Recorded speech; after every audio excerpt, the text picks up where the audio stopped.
Hello दोस्तों, स्वागत है एक बार फिर से आपका मेरे चैनल पे लीगल न्यूज़ 127 पे।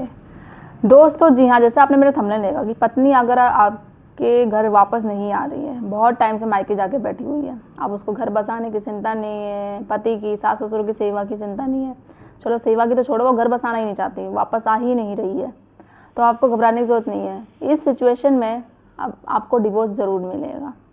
तो क्या है, पूरी डिटेल्स जानने के लिए वीडियो पूरा देखिएगा, इसका बिल्कुल मत करना, बहुत ज़्यादा इंपॉर्टेंट वीडियो होने वाली है उन पतियों के लिए, उन सास ससुर के लिए जो बेटे की अपनी ज़िंदगी अच्छी बनाना चाहते हैं और जो पति अपनी झूठी पत्नियों के चक्कर में फंसे हुए हैं, बाहर निकलना चाहते हैं, ना वो आ रही है ना डिवोर्स दे रही है, तो ये वीडियो आपके लिए ही है।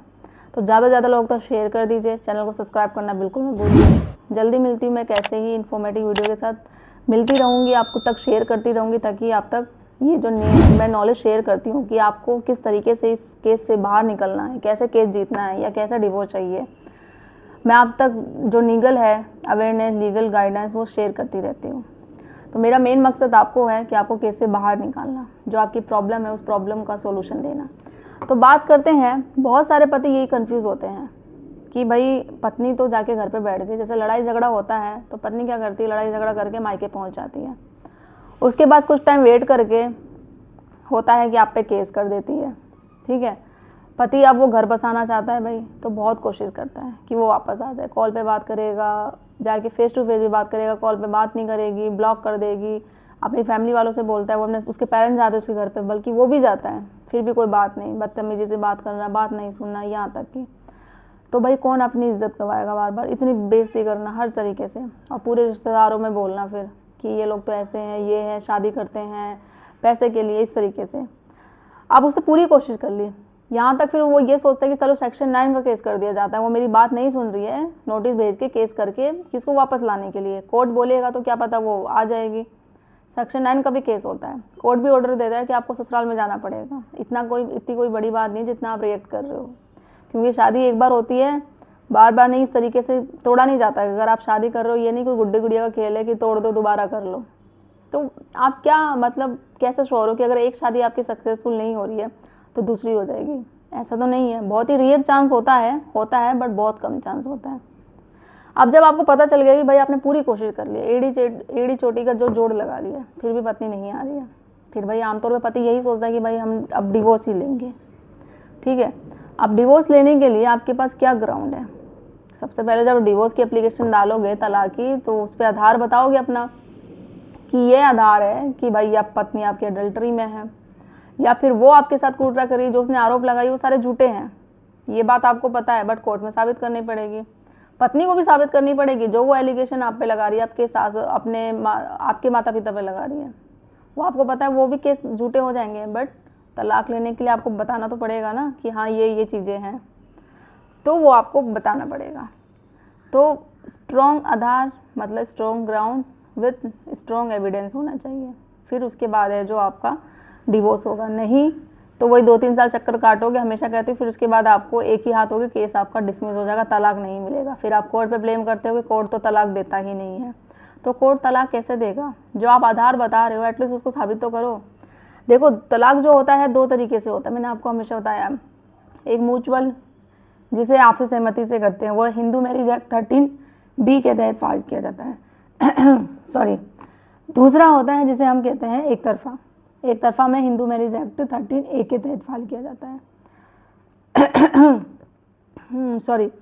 तो ये दोनों चीज़ें होती हैं। म्यूचुअल में तो दोनों आपसी रजामंदी होती है, हस्बैंड वाइफ रेडी होते हैं, तो उसमें कोई इतना बड़ा टास्क नहीं होता, साल 6 महीने में ज़्यादा अब तो जल्दी ही हो जाता है।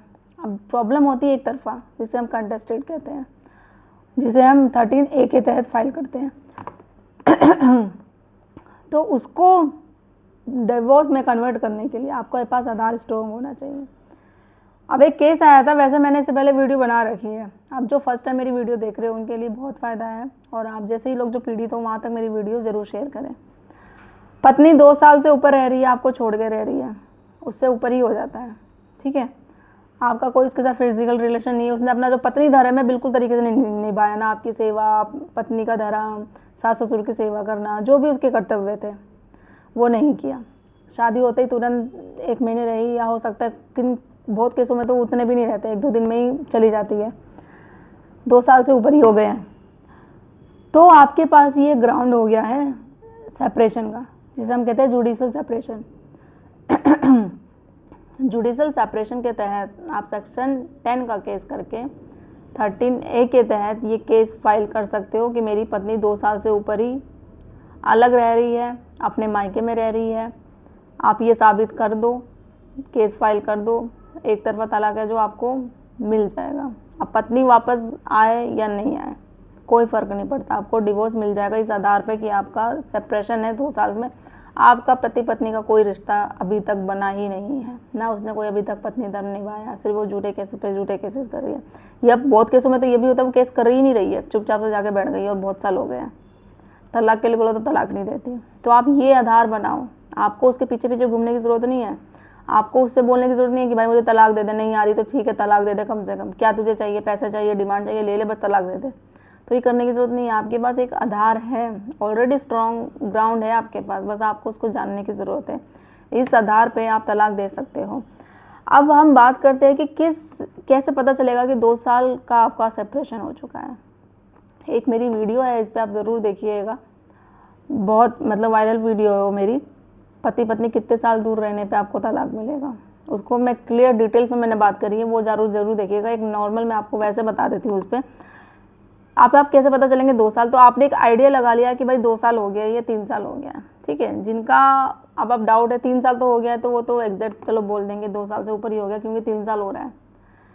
जिस डेट को पत्नी गई उसके बाद से उसने कोई केस किया हो आप पे 498, घरेलू हिंसा, मेंटेनेंस का केस, कोई भी केस किया हो, तो वो डेट से काउंट करना है आपको। या फिर वो जानने के बाद आपने खुद कोई कंप्लेन करी हो, पुलिस कंप्लेन करी हो। जैसे मैं हमेशा बोलती हूँ, जब भी पत्नी चली जाती है, चाहे वो लड़ाई झगड़ा करके जाए या वैसे ही जाए, तो आपको बोल देना है कि मेरी पत्नी है जो घर छोड़ के चली गई है, ससुराल छोड़ के, मैंने उसको बहुत कोशिश करी, वो नहीं मानी, वो अपना सारा सामान ले के चली गई है। कंप्लेन करते हैं, उसकी कॉपी अपने पास रख लो। जो उस पर डेट मेंशन होती है उसी डेट से आपको काउंट करना है आपका सेपरेशन का, कि 2 साल से अधिक हो गए नहीं हो गए। और जो अगर उस पत्नी ने जो आप पे केस किया है तो उसका नोटिस तो आपके पास आएगा ही आएगा, चाहे 498 हो या घरेलू हिंसा DV का एक्ट हो, कोई भी हो, नोटिस आएगा आपके पास, उस पर डेट मेंशन होगी। तो उसी डेट से आपको काउंट करना है कि आपका सेपरेशन कितने साल का हो गया है, ठीक है। तो फिर मतलब सेपरेशन हो गया, आप जुडिशल सेपरेशन के तहत सेक्शन 10 का केस करके आप डिवोर्स फाइल कर सकते हो और आपको डिवोर्स मिल भी जाएगा, ठीक है। इसमें थोड़ा टाइम लगेगा क्योंकि आपको साबित करना पड़ेगा, सारी चीज़ें दिखानी पड़ेगी, बट ये श्योर है कि आपको पत्नी के आगे पीछे भागने की ज़रूरत नहीं पड़ेगी, उसको बोलने की ज़रूरत नहीं पड़ेगी, ना कोर्ट उसको बुला के बोलेगा कि आ जा भाई डिवोर्स के लिए एग्री कर, डिवोर्स मिल जाएगा, आपको बस साबित करना पड़ेगा। तो ये एक ग्राउंड है जो बहुत सारे लोग हैं जो नहीं जानते हैं, और ये बहुत फ़ायदा करता है आपको डिवोर्स लेने में। और जहाँ आप एक इससे अलावा भी जो मैंने बताया, जो सेक्शन 9 का भी केस करते हो ना, जब 1 साल हो जाता है पत्नी नहीं आती है, वो डिग्री आपको मिल जाती है, तो उसमें भी बहुत फ़ायदा करता है। वो डिग्री मिलने के बाद वो ऑटोमेटिक डिवोर्स का काम करती है, तो उसमें फाइल आप डिवोर्स, उसके बाद आप डिवोर्स की पिटीशन है जो फाइल कर सकते हो, क्योंकि इससे कोर्ट को भी पता चलता है कि भाई पति ने बहुत कोशिश करी वापस बुलाने की, पत्नी तो सिर्फ बोलती है, वो जाती नहीं है, कोर्ट ने ऑर्डर भी दिया फिर भी वो नहीं गई, तो डिग्री उसको दे दी। तो इस सेन में भी आपको है जो सेक्शन 9 की किस सिचुएशन में भी आपको जो है डिवोर्स मिल जाएगा आसानी से। अब पत्नी वापस घर आए ना आए तो आपको टेंशन लेने की ज़रूरत नहीं है, इस सिचुएशन में भी आपको डिवोर्स मिल जाएगा। बस आपको जानने की ज़रूरत है सही राइट, सही अधिकार, सही ग्राउंड्स कि किस तरीके से करना है। कोई हेल्प चाहिए तो आप अपॉइंटमेंट बुक करके बात कर सकते हैं। ज़्यादा से ज़्यादा लोग तो शेयर कर दीजिए, चैनल को सब्सक्राइब करना बिल्कुल मत भूलिए। जल्दी मिलती हूँ मैं कैसे इन्फॉर्मेटिव वीडियो से, तब तक के लिए थैंक यू।